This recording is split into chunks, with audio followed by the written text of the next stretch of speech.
Anak buah dari Sun Guanjia lalu menerjang ke arah Zuo dan akan mengarahkan pedangnya kepada Zuo. Tapi bawaan itu tiba-tiba diperintahkan untuk menghentikan serangannya karena mendengar perkataan dari Zuo. Zuo waktu itu berkata, kakak beradik itu, mereka sudah kulumpuhkan dan sekarang berada di tanganku. Mendengar perkataan itu, Sun Guanjia bertanya kepada Zuo, benarkah mereka sudah kau lumpuhkan dan sekarang berada di tanganmu?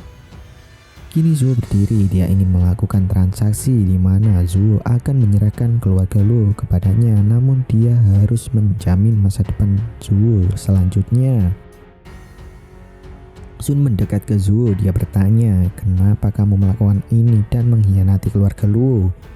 Zuo bertanya balik, lalu mengapa kau juga mengkhianati keluarga Luo? Aku juga penasaran. Sun yang nampak cukup kesal itu hanya terdiam. Zuo lalu berkata, orang tidak bisa terus menghancurkan diri sendiri. Sekarang keluarga Luo telah dikalahkan. Aku tidak bisa membangun kembali keluarga dengan kekuatan satu orang. Masuk akal untuk menggunakan kehidupan mereka untuk menemukan jalan yang baru bagi diri sendiri. Mengapa aku harus tetap di jalan yang buntu? Sekarang tempat mereka bersembunyi ada di sisi lain tali ini, dan keberadaan mereka hanya aku yang tahu dengan jelas. Agar aman mencarinya, jalannya ditandai oleh tali merah ini. Sembari memberikan tali merah itu, Sun menimpali, ini ide bagus. Selain itu memudahkan untuk melacak dan mencari jalan kembali dari hutan kabut ini. Ini menarik. Sun berkata, baiklah, aku sepakat tentang transaksimu. Aku harap kau tidak berbohong kepadaku. Zuo berkata bahwa dirinya sudah jujur. Sun berkata dalam hatinya, aku mengatakan ini di depanmu dengan jelas. Aku sama sekali tidak percaya. Mereka kemudian tertawa bersama-sama dan mulai berjalan menyusuri hutan kabut ini. Di tengah perjalanan, Zuo berhenti melangkah. Sun kemudian bertanya kenapa dirinya berhenti, apakah di sini tempatnya? Zuo berkata, Sun Guanjia, aku membawamu ke sini ke jalan Huang Xuan, tempat di mana kau akan mati. Sun yang kesal mendengar perkataan Zuo melancarkan serangan ke arah Zuo sembari berkata, brengsek, kau matilah. Namun ketika serangan itu mengenai Zuo, kini tubuh Zuo berubah menjadi potongan kayu. Mengetahui mereka sudah dikerjai oleh Zuo, Sun memerintahkan anak buahnya untuk segera mencari jalan kembali. Para bawahan berkata, Sun Guanjia, ini tidak bagus. Tali merah untuk kembali telah rusak. Bang Tong juga hilang. Sun yang terlihat kesal berteriak, sialan, bocah brengsek, berani sekali dia menipuku. Jangan kau pikir hutan berkabut ini bisa menjebakku. Tunggu saja, aku pasti akan membunuhmu. Namun kini tiba-tiba kabut yang menyelimuti hutan tersebut berwarna menjadi merah. Dan terdengar suara Zuo. Hahaha, kau tidak akan pernah memiliki kesempatan untuk membunuhku. Sun yang terlihat panik itu berkata pada para bawahannya agar tetap waspada dan mengawasi sekitar. Namun ketika Sun melihat ke arah para bawahannya itu, ternyata mereka sudah menghilang tanpa suara. Sun yang berkeringat dingin bergumam, bukankah ini metode Arai? Kini Shin memperlihatkan Nona Luo bersama Pang Tong di sisinya. Nona Luo berkata mereka telah dikendalikan dan menghilang satu persatu. Pang Tong juga telah diselamatkan. Apa yang akan kamu lakukan selanjutnya? Su menghampiri Nona Luo dan berkata, Nona, langkahku selanjutnya adalah membantumu. Su kini memegang kedua tangan Nona Luo dan tanpa disadari tingkah dari Su itu membuat Nona Luo salting. Namun Zuo berkata agar dirinya tidak bergerak dan tetap fokus. Zuo kini membantu Nona Luo untuk melancarkan sebuah serangan menggunakan arwah-arwah untuk menghabisi para bandit itu. Zuo yang melihat para bandit itu telah tumbang berkata, pergilah ke neraka para sampah.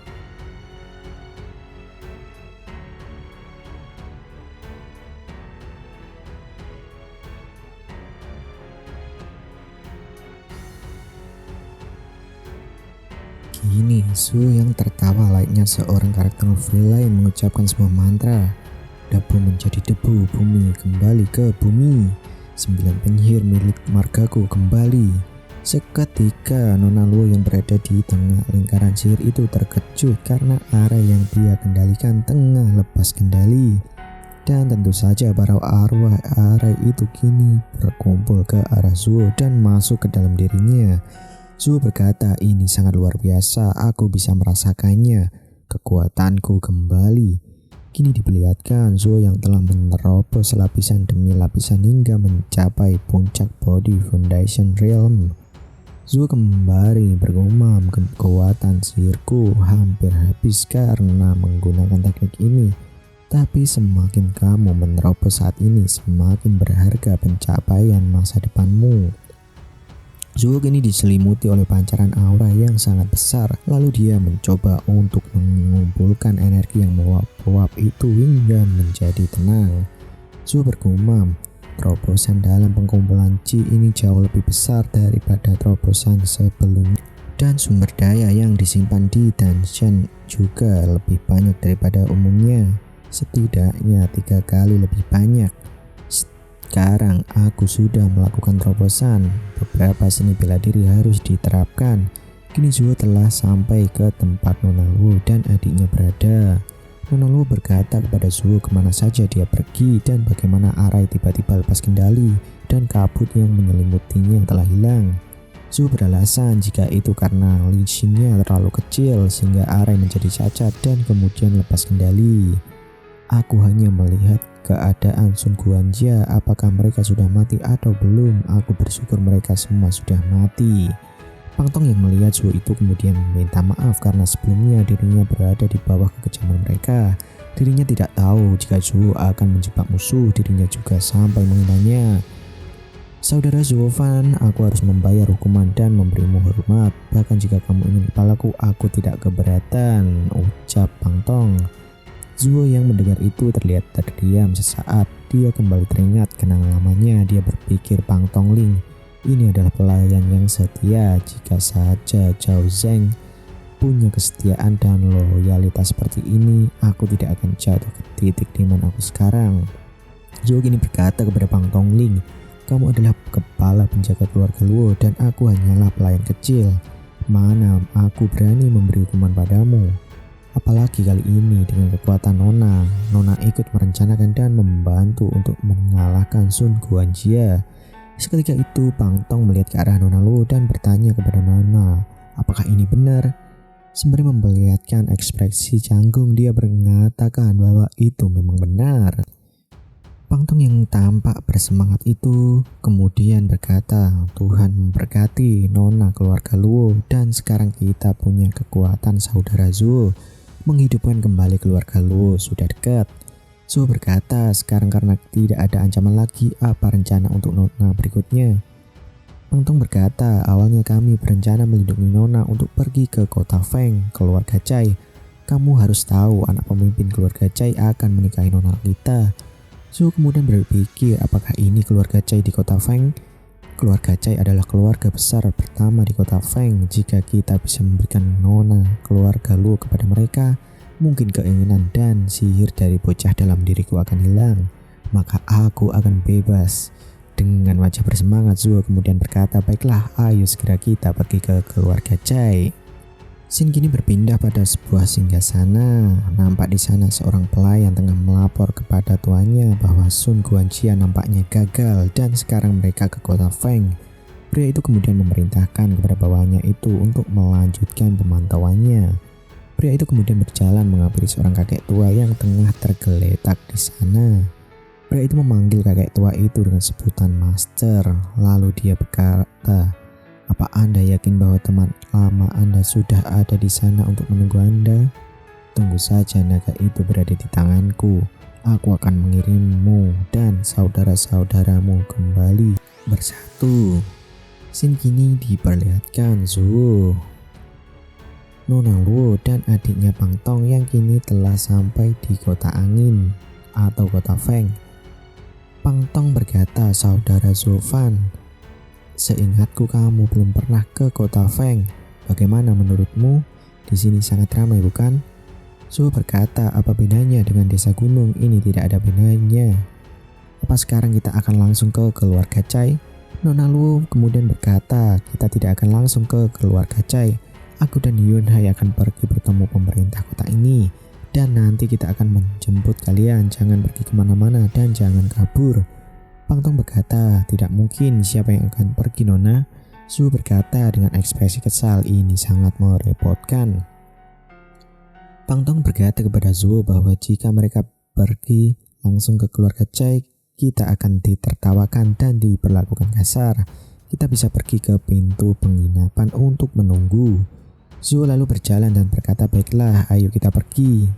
Kita akan menunggu di sana, tapi aku akan lihat-lihat tempat ini dulu. Bocil bernama Yunhai itu sembari menunjuk ke arah Zu berkata, hei beranjing, kau berada di kota ini karena kakakku. Tunggu saja, jika calon kakak iparku sudah datang, kau harus menghormatiku. Jika tidak, aku akan membersihkanmu. Zu yang mendengar ejekan itu kemudian menendang pantat bocil itu sembari berkata, jangankan menunggu kakak iparmu datang, aku akan membersihkanmu sekarang. Nona Luo berkata kepada Zu, kenapa dirinya bertingkah layaknya anak kecil. Zu menjawab bahwa adiknya lah yang memulai lebih dulu. Silahkan tunggu sampai kamu tenang. Jika Nona Luo melihat aku tidak enak dipandang, cukup singkirkan saja aku. Sembari meninggalkan Nona Luo, Pang Tong bertanya pada Zu, bagaimanapun dia adalah tuanmu, kenapa kamu berani menendangnya? Zu berkata kepada Pang Tong agar dia tetap diam. Kini Zu melihat ke arah keramaian yang menarik perhatiannya. Diperlihatkan seorang pedagang yang menyangkal kepada orang yang mengatakan bahwa batu giok itu palsu. Pedagang itu berkata bahwa ini adalah batu giok paling murni, butuh upaya sangat keras untuk mendapatkannya. Pedagang itu kemudian menunjuk ke arah seorang wanita di depannya dan berkata, Nona, mungkin kamu tidak tahu saja tentang giok ini. Wanita tersebut berkata, aku memang tidak tahu tentang giok, tapi aku telah melihat giok yang asli dan nyata. Ketahuilah bahwa giokmu itu palsu. Pedagang itu tertawa sembari ia berkata, Nona hanya pernah melihatnya sekali dan berani mengatakan bahwa Nona dapat membedakan asli atau palsu. Semua orang telah mendengarkan kekonyolan macam apa ini. Wanita itu berkata, ya memang aku memiliki kemampuan membedakannya. Pedagang itu kemudian mengusir wanita itu dan menyuruhnya untuk tidak mengganggu bisnisnya. Lalu Zu berkata, giokmu itu memang palsu. Dengan senyum liciknya Zu berkata, aku punya cara untuk membuktikannya bahwa itu palsu.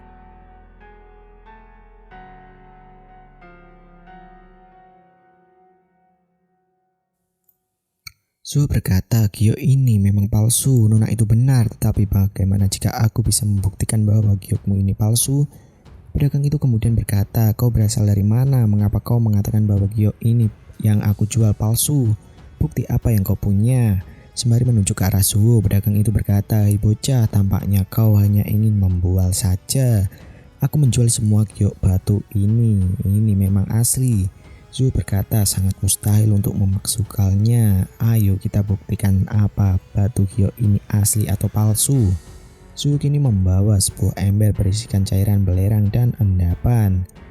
Dia berkata, sekarang jika kamu memasukkan batu giok ke dalam cairan ini, kamu bisa lihat apakah batu giok ini asli atau palsu.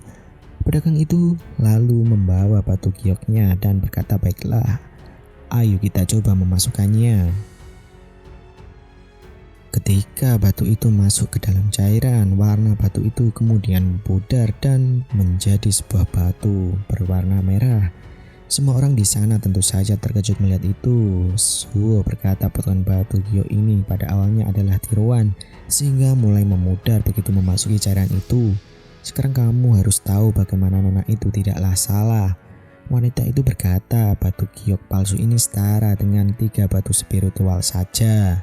Pedagang yang terlihat kesal karena kedoknya kini telah terbongkar tiba-tiba dihantam oleh sebuah batu dari arah belakangnya. Dia berteriak, siapa tadi yang berani melempariku batu? Dan segerombolan orang-orang di sana langsung menyerbu ke pedagang tersebut untuk menuntut ganti rugi yang telah disebabkan. Pedagang itu berteriak, bocah sialan, tunggu saja, nanti aku tidak akan mengampunimu. Seorang wanita itu berkata kepada Zu, Tuan benar-benar baik. Gadis kecil ini hanya tahu itu palsu, tetapi aku tidak tahu bagaimana cara membuktikannya. Untung saja Tuan membantu. Zu berkata, itu karena dirinya pernah mengalami hal semacam ini. Nona, apakah tadi mau membelinya? Meski harganya 3 batu spiritual saja. Wanita itu berkata, "Tidak, aku hanya ingin memberitahu semua orang nilai dari sebuah batu giok." Pangtong berkata, "Wanita ini aneh." Zhu yang menatap ke arah wanita itu bergumam, "Mata wanita ini beracun. Untungnya aku punya pengalaman yang cukup." Zhu kemudian berkata kepada Pangtong, "Kembalilah ke penginapan terlebih dahulu. Ngomong-ngomong, aku pinjam 10 batu spiritual. Ada sesuatu yang harus kulakukan." Pangtong yang berutang budi kepada Zhu tentu saja tidak bisa menolak permintaan dari Zhu tersebut. Zhu kini tiba di sebuah gang dan nampak kini dia menemui pedagang scam yang dia hancurkan usahanya tadi. Zhu berkata, "Bos, akhirnya aku menemukanmu." Pedagang scam berkata, "Kau mencariku? Berani sekali kamu menemuiku. Apa kau tidak takut?" Zhu berkata, "Bos, aku di sini menemuimu untuk melakukan bisnis. Aku ingin batu giok yang kau jual tadi. Aku akan membelinya dengan 10 batu spiritual. Bagaimana?" Pedagang itu berkata, "Kau tahu bahwa batu giok ini palsu. Mengapa kau mau menghabiskan 10 batu spiritual untuk membeli ini? Gadis tadi saja mengatakan bahwa batu ini bernilai 3 spiritual saja." Zhu berkata, "Meskipun itu palsu, itu bisa sedikit berguna di tanganku. Mungkin aku bisa menjualnya dengan harga yang bagus." Pedagang itu berkata, "Oh, aku mengerti alasanmu. Sekarang kenapa kau ingin membelinya? Kedengarannya bagus, tapi apakah kau tahu betapa kerugian yang disebabkan olehmu? Aku tidak hanya dilempari dan diejek. Apa kau pikir aku akan membiarkanmu pergi? 10 batu spiritual terlalu sedikit." Zhu berkata, "Berapa yang kau inginkan?" Pedagang itu berkata, "Aku menginginkan hidupmu." Lalu kini nampak para bawahan pedagang scam itu tengah mengepung Zhu. Zhu kembali berkata dengan tatapan tajam, "Bos, aku dengan tulus berbicara kepadamu tentang bisnis." Pedagang itu berkata, "Omong kosong. Bukankah kau sudah menghancurkan bisnisku tadi? Kau hanya membayar semua ini. Kau harus mati." Zhu berkata, "Bisnis yang aku ajukan gagal. Baiklah." Pedagang itu kemudian memerintahkan bawahnya untuk menyerang Zhu. Namun belum sampai ke arah Zhu, pasukan mereka semua terhenti dan tak lama mereka terjatuh tergeletak tak bernyawa.